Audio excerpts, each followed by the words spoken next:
குணசேகரன் சக்திகிட்டேயும் ஜனனிக்கிட்டேயும் சொல்கிறாங்க, இல்லை இப்போ நீங்கள் இந்த வீட்டை விட்டு வெளியே போக முடியாது, இங்கே தான் இருக்கணும். ஏன் அம்மாவை எதுக்கு கூட்டிகிட்டு போகிறேன்னு சொல்கிறீங்க? ஏன் அம்மாவை நான் அனுப்ப முடியாது, நீங்கள் போகிறதுனா போங்க, ஆனால் அம்மா இங்கே தான் இருப்பாங்க அப்படின்னு சொல்கிறாங்க குணசேகரன். அதை கேட்டுட்டு விசாலாட்சி சொல்கிறாங்க, இல்லை இல்லை, நான் சரணி கூட தான் இருப்பேன், அவளை பார்த்துக்கிறதுக்காக அவ கூட தான் இருப்பேன், நான் இங்கே இருக்க மாட்டேன், இங்கே யார் என்னை புரிஞ்சுக்கிறா, யார் கூட நான் இப்போ இருக்க மாட்டேன் அப்படின்னு சொல்கிறாங்க. ஏம்மா வயசான காலத்தில் வீட்டோட கிடக்க மாட்டியா? அங்கிட்டும் இங்கிட்டும் அடுத்தவங்க வீட்டில் போய் தங்கிட்டு இருப்பியா? இதை பாரு, ஒழுங்கா இங்கிட்டே கடை, இல்லை அவங்களும் இங்கே இருக்க சொல்லு, அவங்களும் வெளியே போக வேணாம் அப்படின்னு சொல்கிறாங்க ஆதிகுணசேகரன். பாத்தியா சக்தி, சுற்றி சுற்றி எங்கே வராங்கன்னு பாத்தியா? நம்மளை வீட்டை விட்டு வெளியே போகக்கூடாதுன்னு சொல்கிறாங்க. இதெல்லாம் இவரா சொல்லியிருப்பாருன்னு நினைக்கிறியா? இதோ இங்கே நிற்கிறாரே ராவணன், அவன் சொல்லியிருப்பான் அப்படின்னு சொல்கிறாங்க ஜனனி. ஆமாம் ஜனனி, எல்லாம் பிளானப்படி தானே நடக்குது அப்படின்னு சொல்லிக்கிட்டு இருக்காங்க சக்தி. ஏப்பா நிறுத்துங்கப்பா, நல்ல விஷயத்தை யார் சொன்னா என்ன? தம்பி தான் சொன்னார், இப்போ என்ன அதுக்கு? இங்கே பாருங்கள், யாரும் இந்த வீட்டை விட்டு வெளியே போகக்கூடாது, எல்லாரும் இங்கே தான் இருக்கணும் அப்படின்னு சொல்கிறாங்க ஆதிகுணசேகரன். அதாவது எல்லாரும் உங்கள் கண் பார்வையிலே இருக்கணும், நாங்கள் என்ன செய்கிறோம் ஏது செய்கிறோன்னு உங்களுக்கு தெரிஞ்சுக்கிட்டே இருக்கணும், அதானே அப்படின்னு சொல்கிறாங்க ஜனனி. அதுக்கு அமைதியாக இருக்கிறாரு ஆதிகுணசேகரன். கொஞ்ச நேரத்திலே போலீஸ் எல்லாம் உள்ளே வராங்க. என்னப்பா என்ன நடக்குது இங்கே, என்ன அப்படின்னு சொல்லி கேட்குறாங்க ஆதிகுணசேகரன். சார், நாங்கள் அரெஸ்ட் செய்த வந்திருக்கோம் அப்படின்னு சொல்கிறாங்க. ஆ, அரெஸ்ட் பண்ண வந்துட்டிங்களா? இந்த ஜனனி புள்ளிய தானே, இவ தான் என் பொண்ணை கடத்தினது, முதல்ல அரெஸ்ட் பண்ணி கூட்டிகிட்டு போங்க, இவளால் இந்த வீட்டில் தொல்லை தாங்க முடியல அப்படின்னு சொல்கிறாங்க ஆதி. அப்போ கதிர் ஞானம் எல்லாருமே குதிக்கிறாங்க. அப்பாடா, தொல்லை தீந்துச்சு, இன்னையோட பிரச்சனைலாம் முடிஞ்சிச்சு, இதுக்கப்புறம் இந்த வீடை நிம்மதியாக இருக்கும், நம்ம அமைதியாக தொழிலை பார்க்கலாம் அப்படின்னு சொல்லி சந்தோஷப்பட்டுக்கிட்டு இருக்காங்க. ஐயோ வேணாம் வேணாம், சனனி போல ஒன்றும் பண்ணாதீங்க, அவளை அரெஸ்ட் பண்ணாதீங்க, அவன் மேலே எந்த தப்பும் இல்லை அப்படின்னு சொல்லிக்கிட்டு இருக்காங்க விசாலாட்சி. பின்னாடி நந்தினி ரேணுகா எல்லாருமே கவலையில் இருக்காங்க. ஐயோ, ஜனனியை அரெஸ்ட் பண்ண போகிறாங்களா அப்படின்னு சொல்லி கவலையில் வேணாம் வேணாம் அப்படின்னு சொல்லிக்கிட்டு இருக்காங்க. அப்போ போலீஸ் இன்ஸ்பெக்டர் ஜனனியை தாண்டி நேராக ராவணன்கிட்ட போகிறாரு. ராவணா கை நீட்டுங்க அப்படின்னு சொல்கிறாரு. என்ன சார், என்ன எதுக்கு கை நீட்ட சொல்கிறீங்க அப்படின்றாங்க ராவணன். நீங்கள் தான் குற்றவாளின்னு தெளிவாக எங்களுக்கு ஆதாரம் கிடச்சிருக்கு, கையை நீட்டுறீங்களா? அரெஸ்ட் பண்ணி கூட்டிகிட்டு போனோம், இல்லைனா தரன்னு இழுத்துட்டு போக வேண்டியது இருக்கும் அப்படின்னு சொல்கிறாங்க inspector. Hello, mind your words, நான் யாருன்னு தெரியுமா அப்படின்றாங்க ராவணன். நீங்கள் யாருன்னு தெரிஞ்சதுனால தான் உங்களை அரெஸ்ட் பண்ணவே வந்திருக்கோம் அப்படின்னு சொல்கிறாங்க. என்ன என்ன எவிடன்ஸ் இருக்குது, ஏதோ காட்டுங்க பார்க்கலாம் அப்படின்னு சொல்கிறாங்க ராவணன். இதை பாருங்கள், அவர் என் தம்பி மாதிரி, அவர் மேலே கையை வைக்கிறதும் எங்கள் மேலே கையை வைக்கிறதும் ஒன்று தான். அவர் எதுக்காக இப்போ அரெஸ்ட் பண்ணுறீங்க? அவர் எவ்வளோ நல்லது பண்ணிகிட்டு இருக்காரு எங்கள் குடும்பத்துக்கு, அவரை போய் அரெஸ்ட் பண்ணுறீங்களா? அதெல்லாம் முடியாது, அவர் அரெஸ்ட் பண்ணக்கூடாது அப்படின்னு சொல்லிக்கிட்டு இருக்காரு ஆதிகுணசேகரன். கதிர் ஞானம் எல்லாரும் முன்னாடி வந்து நிற்கிறாங்க. என்ன, எதுக்காக அரெஸ்ட் பண்ணுறீங்க அப்படின்னு சொல்லி சண்டைக்கு நிற்கிறாங்க. இதை பாருங்க, எங்கள் வேலையை செய்ய விடுங்க, தடுத்தீங்க உங்கள் மேலே எல்லாம் கேஸ் போட்டு அரெஸ்ட் பண்ண வேண்டியது இருக்கும் அப்படின்னு சொல்கிறாங்க இன்ஸ்பெக்டர்.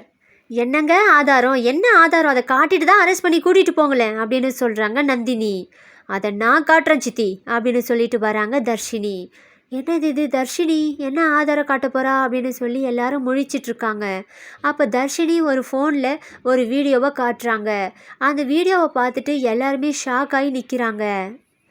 யாரும் வீட்டில் இல்லாத போது தர்ஷினிக்கிட்ட போய் அந்த ராவணன் பேசியிருக்கான், அதை வீடியோ எடுத்து வச்சுருக்காங்க தர்ஷினி.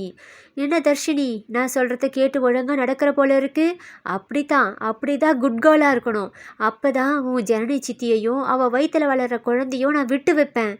எனக்கு எதிராக ஏதாவது சொல்லி வச்ச அப்புறமா ஜனனியும் உயிரோடு இருக்க மாட்டா, அந்த குழந்தையும் உயிரோடு இருக்காது, தெரியுதில்ல?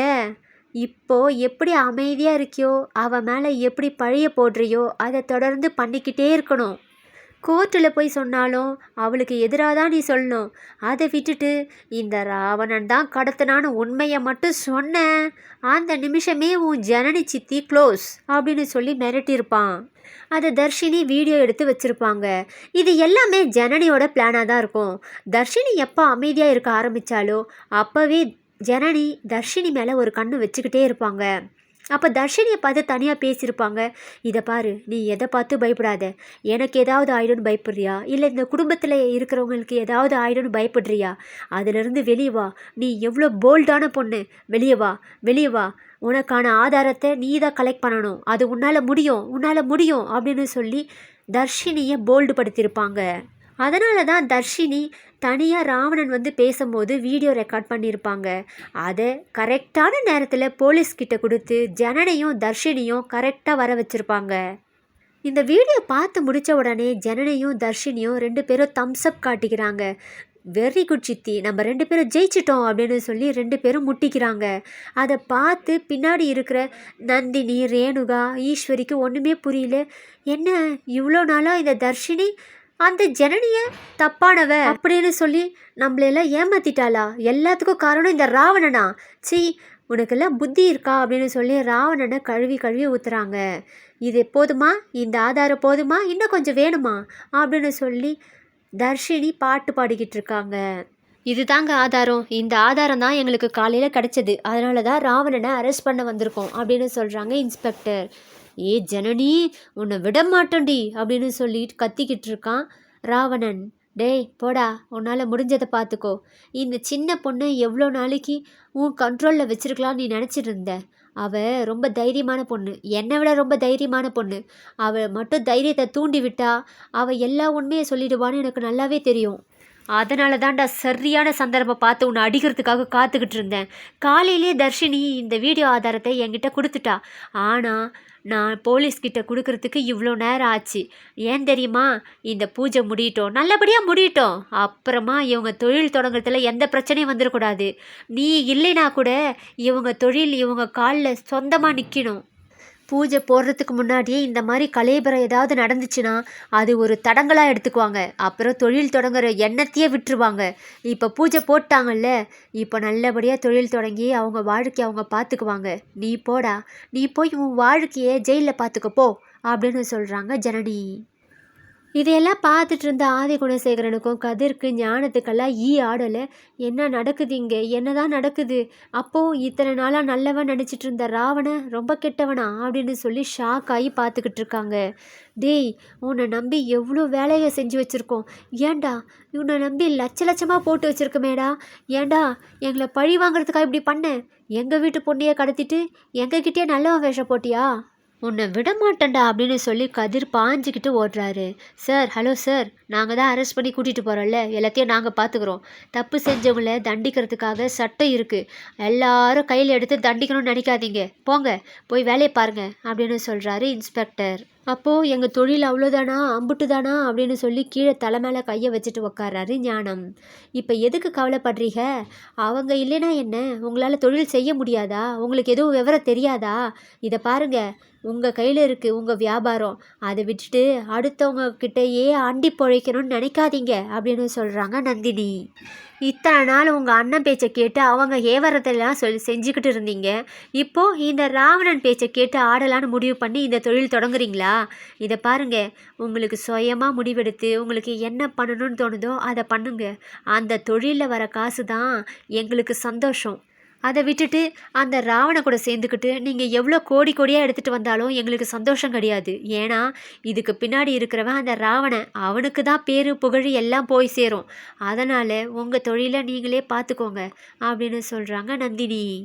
அதுக்கு ரேணுகாவும் சொல்கிறாங்க, ஆமாம், உங்களுக்கு எம்புட்டு அறிவு இருக்கோ அம்புட்டுக்கும் அந்த தொழில் நடத்தி முன்னுக்கு வாங்க. அதை விட்டுட்டு அடுத்தவனுடைய அறிவை யூஸ் பண்ணி நீங்கள் முன்னுக்கு வரதுனால எங்களுக்கும் பெருமை இல்லை, நம்ம பசங்களுக்கும் பெருமை இல்லை. அதனால் உங்கள் தொழிலை நீங்களே பார்த்து முன்னுக்கு வர வேலையை பாருங்கள் அப்படின்னு சொல்கிறாங்க ரேணுகா. ஆமாம், அக்காங்க சொல்கிறது கரெக்டு தான். அவங்க வேலையை அவங்க தான் பார்க்கணும். அடுத்தவங்களை நம்பி வாழ்ந்ததெல்லாம் போதும் அப்படின்னு சொல்கிறாங்க ஜனனி, ரேணுகா, நந்தினி எல்லாரும் கட்டி பிடிச்சிட்டு நிற்கிறாங்க. அப்போ ஈஸ்வரிக்கு கிட்ட வரத்துக்கு ஒரு தயக்கமாக இருக்குது. அட வாங்கக்கா அப்படின்னு பிடிச்சி இழுக்கிறாங்க ஜனனி. அவங்களும் சந்தோஷமாக கட்டி பிடிச்சிக்கிறாங்க. இவளுங்க மறுபடியும் ஒன்று சேர்ந்துட்டாளுங்களா?